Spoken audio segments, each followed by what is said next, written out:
The losing streak will not reach 15 as the Bears snap a 14-game losing streak with a dominant 40-20 win over the Washington Commanders. And even though it was dominant in some sense, it still wasn't easy at times in the second half. But we're here to break it all down. My name is Harrison Graham. Welcome into Bears Now by Chat Sports. What a night, man. What a night. Much needed for this franchise, these players, these coaches. I mean, Matt Eberflus. I mean, there was a thought out there if the Bears lost tonight that Flus could end up getting fired. That at least will not be the case for now. That's a story for a different day. But what a performance. I mean, Justin Fields, back-to-back 4-touchdown games. We'll talk about him. Khalil Herbert, who left with an injury, was running hard early. A lot of other injuries to discuss as well. The story of the night in a lot of ways, really two things. One, Dick Butkis, Bears legend, passing away. At least it was announced a few hours before kickoff. Maybe he died yesterday. Who knows the exact timing of it. But very sad news. You wonder if the Bears, played for him tonight. You wonder when these things happen. You do wonder if it plays a role. We'll talk about that a little bit more later on. But I'd be remiss if we didn't start with D.J. Moore. This is why you trade for D.J. Moore. I mean, you want to talk about an all-time performance? They could not tackle D.J. Moore. 8 catches, 230 yards, 3 touchdowns. And by the way, I have still not seen a replay where I think it was late third, early fourth quarter where he caught another curl route on the right sideline where he broke a tackle. They said he stepped out of bounds and that drive stalled. I don't think he did. That would have been a 4th touchdown. D.J. freaking Moore is him. D.J. Moore put the league on notice tonight and said, I'm one of the best goddamn football players in America. He was unbelievable. 8 for 230 and 3 scores, breaking tackles, yards after the catch, deep balls, underneath, slants. He did it all. And Justin Fields found him early and often. Think about this. We'll talk about Fields in a minute. Justin Fields threw for 282 tonight. Good night, right? 230 of that was DJ Moore. This was an all-time performance by a wide receiver in the National Football League. Second most yards all-time for a Bears receiver. Alshon Jeffrey had 249 in a game back in 2013, but this is why you trade for DJ Moore. I get the Chase Claypool thing was a disaster. That's a swing and a miss by Ryan Poles. This was a hit. Whether or not Justin Fields is the long-term answer in Chicago, last 2 weeks he's sending a message to this franchise that maybe he is. We have to see that play out more.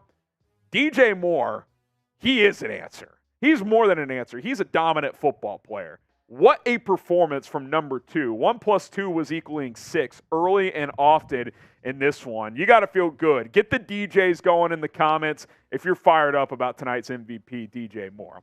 And sub for Bears Dubs. The 14-game losing streak is finally over. We're about 300 subscribers away from 76,000 here on Chicago Bears Now. It's going to be a Victory Friday, first victory day in a while. We'll be live tomorrow as well, myself, producer Rolly. I can't wait for it. Hopefully we'll see you guys there, but hit that subscribe button if you want more Chicago Bears news, rumors, live streams, watch parties, injury updates. Got a lot of those to get to, but we got you covered here on the channel. Let's talk about the quarterback too. The completion attempts doesn't look great, but I thought he played really good again. 15 of 29. He missed a few throws. He had Darnell Mooney a couple of times. He'd like to have some throws back, but he was under pressure a lot tonight from a good Washington Commanders front with Chase Young and Jonathan Allen and Montez Sweat. Larry Bourne was getting abused again, but hung in there, grinded it out, threw for 282. Certainly got a lot of help from DJ Moore. 4 touchdowns, man. You're talking about stacking games here. That's what we need to see. Stack, stack, stack, stack, stack. First 3 weeks weren't great. Last 2, though, pretty damn good, man. Back-to-back 4-touchdown performances. I think he's tied in the NFL for most touchdowns now among quarterbacks. Obviously, he's had a 5th game. He and Sam Howell, the only quarterbacks in the league who have gotten that 5th game. But still, I mean, for where this was a couple of weeks ago, that's you feel good about that. You got to give Luke Getsy credit, too. A lot of more – here's what I'm noticing. A lot of pistol formations. I like that. Some different type of runs, too. They ran a QB counter in the first half, which was an effective play. A lot of play action. And not just boots, just straight-up play action. Because last week, Denver adjusted to the boot. They were blitzing the boots, and the Bears did it a couple times tonight, but I thought Luke Getsy called a good game. Justin Fields looks confident. He looks comfortable. The Caleb Williams talk, it's going to be there. It is. But if Fields keeps playing like this, he's going to give Ryan Poles and this front office a whole lot to think about. So more to discuss with Fields, more injuries coming up in just a moment. But first, let's talk about tonight's sponsor. That is Z Biotics. Let's face it, after y'all hit me with a bunch of super chats like y'all have tonight, I don't bounce back that well the next day. I'm almost 30 years old. It's tough. But that is until I found Z Biotics. Z Biotics is a pre-alcohol probiotic. It's the world's first genetically engineered probiotic. It was invented by PhD scientists to tackle rough mornings after a night of drinking. Here's how it works. When you drink, alcohol gets converted into a toxic byproduct in the gut. It's this byproduct, not dehydration, that's to blame for your rough next day. Z-Biotics produces an enzyme to break this byproduct down. It's designed to work like your liver, but in your gut where you need it most. Drink Z-Biotics before drinking alcohol, then drink responsibly, get a good night's sleep to feel your best tomorrow. Comes in these nice little bottles here.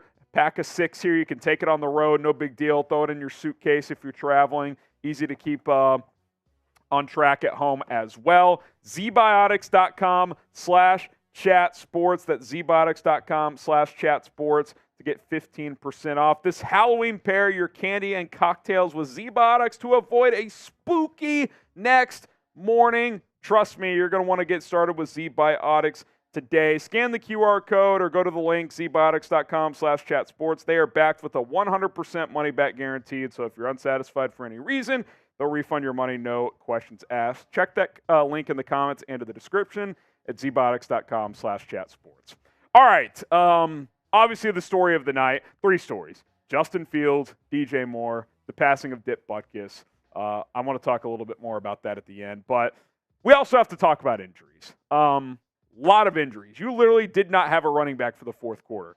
Khalil Herbert left with an ankle injury. Doesn't seem crazy serious. He tried to come back into the game, but Bruce Arroyo and I noticed he could not cut, so the extra time off helps. Mini bye week here. We'll keep an eye on him. I thought he ran well for a second straight week. 76 yards on 10 carries, had a long of 34.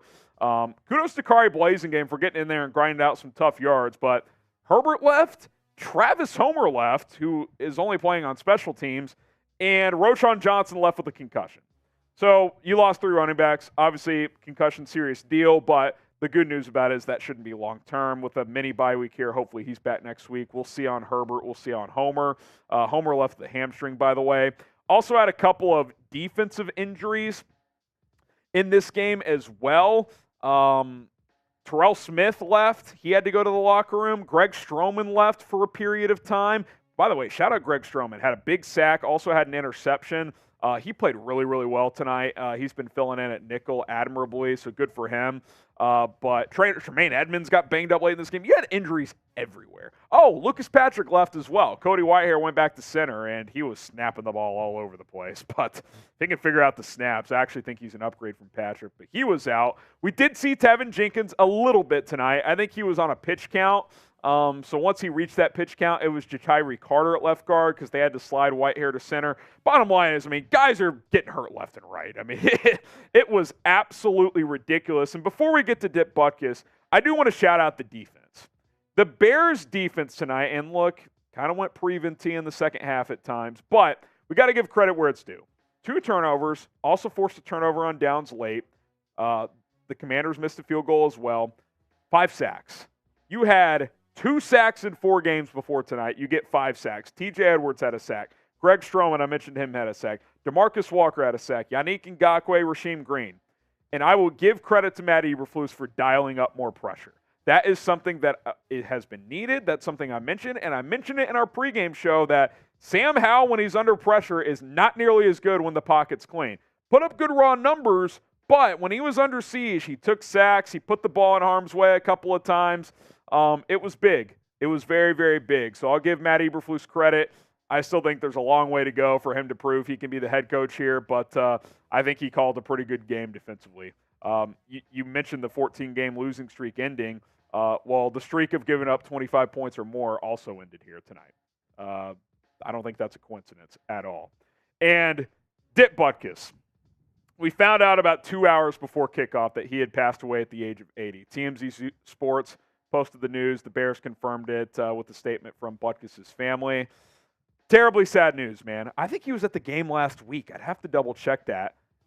Bears legend. I mean, you see that photo of him playing linebacker. I mean, that's not a guy you wanted to go up against. And just a diehard Bears fan the rest of his life, too. Like, you got to think that, like, look, I don't know what you guys' religions are. That's not what the point of this show is. But, like, when these things happen, it does make you wonder. It's like, when I saw the news, I was like, the Bears got to play for this guy tonight. They got to play hard. You wonder if that played a role. But very sad. Prayers to his family, to Bears fans all over. I mean, I know a lot of you guys, we have some older fans here on the channel, got to watch him play. I wish I was fortunate to see that. I'm only 29 years old. I didn't get to watch Dick Butkis, RIP to him. But that was tough to hear that news. I'm glad the Bears honored him properly tonight with the way they played. He would have been proud of the performance tonight, and it's just a shame he didn't get to see it here, but something tells me he saw it. Something tells me he saw it. Rest in peace, Dick Butkis. Prayers to his family and the Bears franchise, fans all over. I know how much he meant to this team, and he will continue to mean a lot to this team moving forward. Bears 40, Commanders 20. Appreciate all the love and support tonight. We've been waiting for a victory, man. Needed it. 1-4, long way to go. I'm not saying a playoff push is coming, but this was a good night. This was a good night for the Chicago Bears overall, and bear down. Subscribe to the channel for more coverage.